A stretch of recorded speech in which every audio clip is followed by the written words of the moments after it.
Hello friend, સ્વાગત છે તમારું આજના અમારા નવા વ્લોગમાં. તો આજે છે રાંધણ છઠ અને અત્યારે 3 વાગે બપોરના. તો હાલો હવે હું જો રસોડામાં ચડી જાઉં રાંધવા. તો અત્યારે મારે પહેલાં બનાવવાના છે લાડવા, પછી મોહનથાળ, ગોળ પાપડી, મીઠા થેપલા, ચણાનું શાક, તીખા પરોઠા, ખીચડી અને અને ચેવડો. યસ, એટલું બધું હું એકલી બનાવીશ. લે, કાલે સાતમ છે, પરમદી આઠમ છે એટલે. તો હાલો હવે હું હાલો બનાવો. ચાલો હું પહેલાં બનાવી લઉં લાડવા. તો એની રેસીપી બધી છે ને હું શોર્ટ વિડીયોમાં જ રાખીએ, એટલે શોર્ટ વિડીયો જોઈ લેજો, બરાબર. કબીર પહેલાં છે ને તું ઓલા ગોલ્ડીને કોમ્બ કરી દેજે, પછી નાવા જાય અને તારા એ વાળ કપાવાના છે આજે. પાસ્તા સાસ્તા. તો ફ્રેન્ડ્સ, અહીંયા જોઈ લો મેં બનાવી લીધા છે પીંડિયા. હવે આને છે ને તરવાના છે. જો આમાં તેલમાં નાખીને તરી લઉં ત્યાં સુધી છે ને આમાં ખાંડનો ભૂરોય કરી નાખું મિક્સરમાં.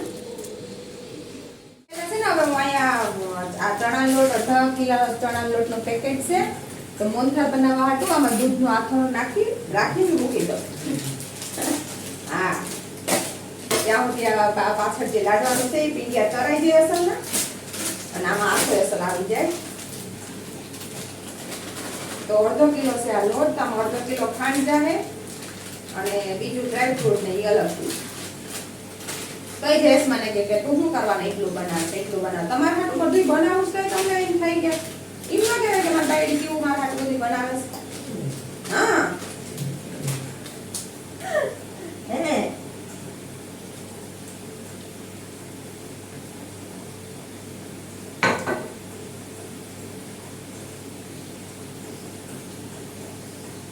રસોડામાં ગરમીનું ઊભું તો ખરી ખબર પડે કે રસોડામાં રાંધતી બાઈને કેટલી તકલીફ પડી છે.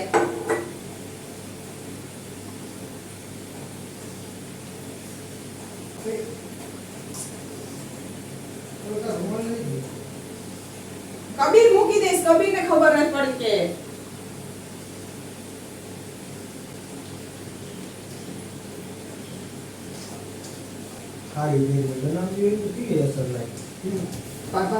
રસોડામાં રાંધો તો ખરી. તમને ખાલી જીન્સ પહેરીને ઓફિસે કામ કરવાનું થાય તો તમને કેવું કામ થાય. ઓહો, આ તો હા વકડાઈ ગયો. તો અમે ખાલી પહેરીને રસોડામાં રાંધતા અમને કઈ થાતું થેન્ક યુ.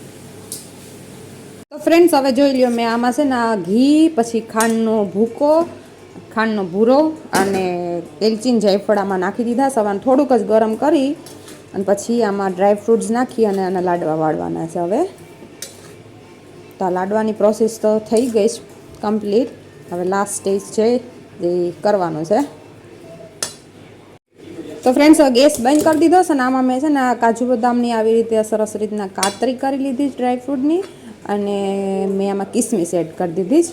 તો હાલો હવે આને હું પહેલાં વાળી લઉં. ગરમ ગરમ જ વાળવાની, ભલે તકલીફ પડે પણ ગરમ ગરમ જ વાળાય એટલે સરસ ના એકદમ વાર વળાઈ જાય. એટલે કે હવે છે ને હું અહીંયા ગોળ પાપડી બનાવું છું. તો ગોળ પાપડી માટે મેં આમાં લીધું છે અડધો કિલો જેટલું ઘી. અડધો કિલોમાં થોડુંક ઓછું, અને વરસાદ ચાલુ થઈ ગયો બારે. અને જો આટલો મેં આમાં જાડો લોટ ઘઉંનો છે એ હવે આમાં નાખી અને એને સરસ રીતે શેકવાનો છે જ્યાં સુધી એકદમ કલર ચેન્જ ના થઈ જાય ત્યાં સુધી. તો પછી આમાં છેલ્લે નાખવાનું. આજે ગુંદવાળો બનાવું છું ગોળ પાપડી, કેમ કે ગુંદવાળી સરસ થાય. ચાલો પહેલાં હવે આને શેકવાનો પ્રોસેસ સ્ટાર્ટ કરી દો. 4:30 ઉપર થઈ ગઈ છે, 4:45 જેવું થાય છે. તો મારે 6 વાગ્યા સુધીમાં મોહનથાળ અને આ બનાવીને રસોડું ક્લીન કરવાનું છે. પછી હું બનાવીશ થોડાક જ થેપલા, મીઠા થેપલા.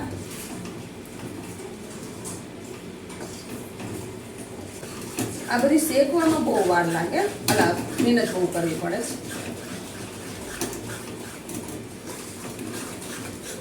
ફ્રેન્ડ્સ, આ છે કે મારા રસોડાની અત્યારની હાલત. કેમ કે એકલી હાથે બધું કરતી જાઉં છું એટલે ગોઠવવાની થોડીક હું કા લોટ શેકાય ને ત્યાં સુધી આ બધું ગોઠવી લઉં અહીંયા. અને માખીઓ તો વાત પૂછોમાં, માખીઓ તો ક્યાંથી આવે છે એટલી બધી. હાલો બહાર નીકળો, બહાર મીઠું રાંધાય ને એટલે માખીઓ આવે છે. તો ફ્રેન્ડ્સ, હવે છે ને જો લોટ એકદમ સરસ રીતના શેકાઈ ગયો છે. તો હવે આમાં છે ને થોડુંક આપણે પાણી આવી રીતે સ્પ્રિંકલ કરી દેવાય. લાંબા ટાઈમ સુધી રાખ્યું હોય ને એટલે, નહીંતર જો તરત 1-2 દિવસમાં ખાવાનું હોય ને તો દૂધ નાખવાનું. પણ થોડુંક જ સોફ્ટનેસ માટે, વધારે નહીં. તો બસ આ એકદમ સરસ રીતના લાલ થઈ ગયો છે લોટ હવે. અને હું એકદમ થાકી ગઈશ અને હલાવીને. ગરમી બહુ જ થાય છે. તો બસ હવે જો આમાં ઘી બરોબર છે, આમાં ઘી વધારે નથી હવે નાખવાનું. ઘી મેં આમાં 1/2 કિલો જેટલો ઘી છે, કિલો જેટલો આમાં લોટ છે અને કિલોમાં થોડોક આમાં જશે ગોળ. ઓકે. અને આમાં મારે નાખવું છે થોડુંક ગુંદ. તો ગુંદ તળીને આની ઉપર પછી ગેસ બંધ કરી દઉં, પછી આમાં હું નાખીશ.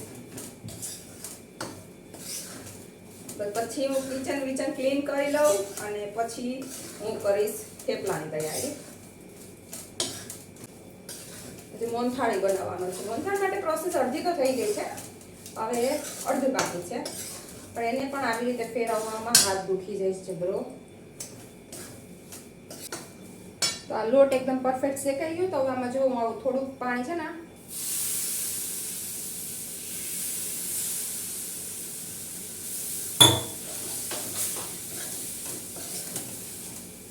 હવે આમાં હું નાખીશ ગોળ. ગેસ એકદમ ધીમો જ રાખવાનો છે, નહીંતર છે ને પછી ચડી જશે ગોળ પાપડી. આ હાથમાં શક્તિ જ નથી, હવે આમાં દબાવાતું નથી.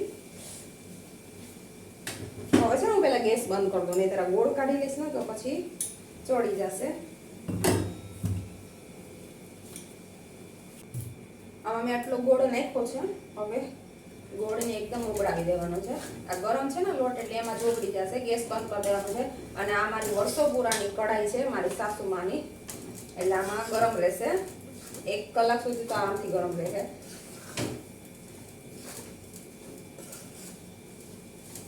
તો ફ્રેન્ડ્સ, જો આમાં હું છે ને થોડો ઘી નાખ્યું છે અને આમાં ગુંદ તળી અને આની જોડે જો નાખી દઉં છું. થોડોક જ નાખવાનો છે, વધારે નહીં. અરે તૂટી ગયો.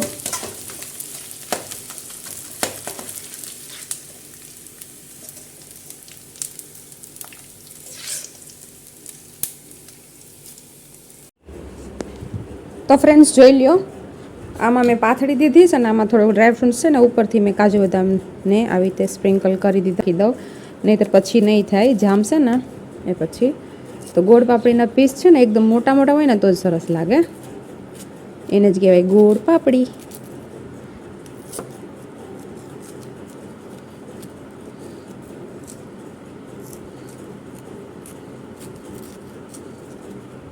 બરાબર. હવે તો ફ્રેન્ડ્સ, હવે જો મેં ચણા લોટને એકદમ સારી નાખીને પછી મેં થોડુંક વધ્યું હતું ને તો એ મિક્સરમાં ઓલું કરી અને આમાં ઘી એડ કરી દીધો. હવે આને છે ને શેકવા દેવાનો છે. એકદમ શેકાઈ જાય પછી આમાં ખાંડની ચાસણી નાખવાની છે. તો અહીંયા છે ને જોઈ લો, હવે લોટ શેકાવાની તૈયારી થઈ જ ગઈ છે.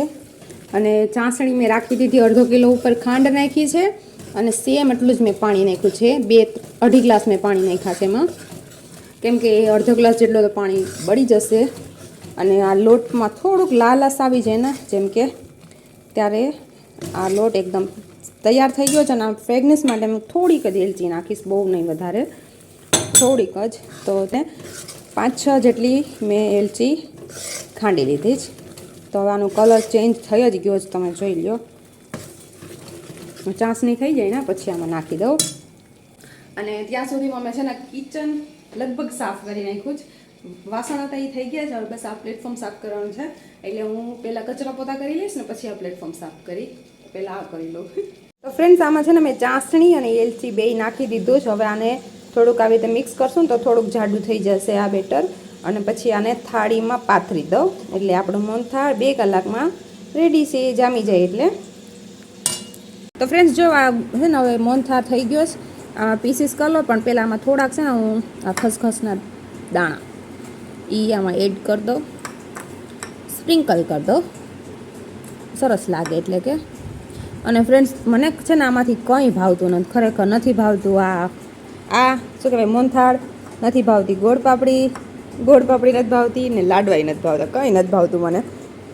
પણ મને બધું બનાવવાનો બધોય શોખ, એટલે હું બધું બનાવું, બીજાને ખવડાવું. હું ખુદ નથી ખાતી, બીજાને ખવડાવું. તો જોઈ લ્યો, આ બધું થઈ ગયું છે. હવે આના પીસ કરવાના બાકી છે. આવી રીતે કાપા કરીને રાખી દઉં, નહીં તો જામી જશે ને તો ફ્રેન્ડ્સ હવે જો હું તીખા પરોઠા બનાવું છું. આમાં મેં મેથી, ધાણા ભાજી, મરીનો પાવડર, પછી જીરું પાવડર ને થોડોક બધો મસાલો નાખી અને આ લોટ બાંધી લીધો છે. તો આ કબીરને પહેલાં ભૂખ લાગી છે તો એને હું બનાવી દઉં. હાલો આ તો ફ્રેન્ડ્સ હવે જો આઈ માર મને તો દેખાડો આખી આવું છે થેપલાન બધી. ના આતા હાલ ની બોલની જલ્દી. તો ફ્રેન્ડ્સ જો હવે થેપલા હવે તરાઈશ અહીંયા. હવે થેપલા કહીએ ને પછી ચણાનું શાક બનાવવાનું છે અને પછી બસ થઈ ગયું આપણું રસોઈ પાણી. ઓયમાં ગાડીએ થેપલા વણી જઈશ, મારી કડી દુખી ગઈ. તો ફ્રેન્ડ્સ જો આ બની ગયો પૌવા બી અને મમરાનો ચેવડો.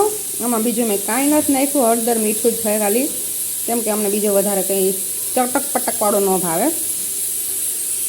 અહીંયા મૂક્યા ને ચણા. ચાલો હવે ચણા વઘાર નાખું. તો ફ્રેન્ડ્સ હવે છે ને 12 વાગ્યા. હવે હું છે ને ગેસનો ચૂલો બેસલ ધોઈ નાખ્યું અને ઠારી નાખ્યું. અને હવે હું છે ને ગેસની પૂજા કરી અને કાલે નહીં, જન્માષ્ટમીની રાતે 12 વાગે જે કાનુડાનો જન્મ થાય ને તો એ ગેસ ચાલુ કરવાનો. 2 દિવસ ગેસનો ચૂલો બંધ રહે. ખાવાનું કેમ બનશે? ખાવાનું નહીં બને. ન બને તો ભૂખા તો મરી જાઓ. કઈ ન.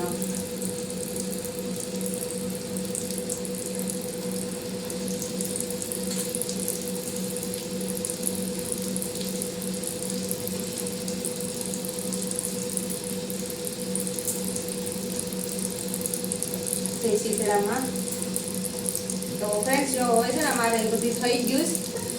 તો ફ્રેન્ડ્સ હવે મારે બધી થઈ ગયું, રસોઈ બધું ફ્રેન્ડ થઈ ગયું. હવે હું જાઉં સુવા અને તમે કરી દેજો મારી આજની વિડીયોને લાઈક અને જેને સબસ્ક્રાઇબ ના કર્યું હોય એ સબસ્ક્રાઇબ કરી દેજો. Bye bye, good night.